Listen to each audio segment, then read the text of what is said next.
So if this is a world war, so far we've just been in Europe. How does it get to be worldwide?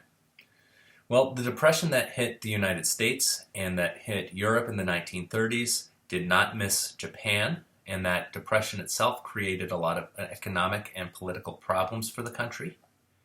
If you remember, in its long history, Japan has always believed that it needs to be self-sufficient and shouldn't rely on foreigners for its survival. And so in response to that, Japan had westernized, especially when it comes to their military.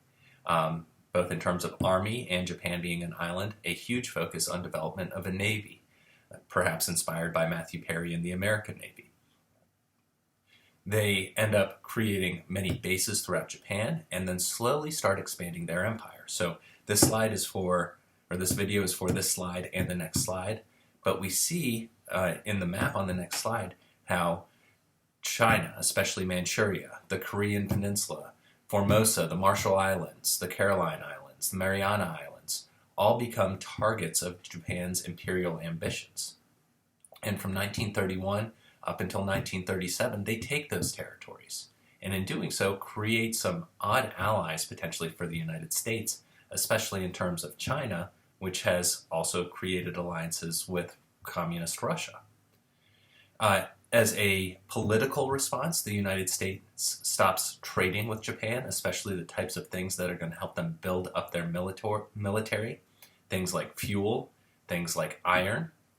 And without going into too much detail of the motives behind it, what ends up happening is in 1941, Japan believes that if they can deliver one single crushing blow to the U.S. Navy based in Hawaii, they'll be able to have free reign over the Pacific. So on December 7th, 1941, Japan bombs Pearl Harbor, which leads to the United States very shortly thereafter, the day afterwards, declaring war by an act of Congress on Japan.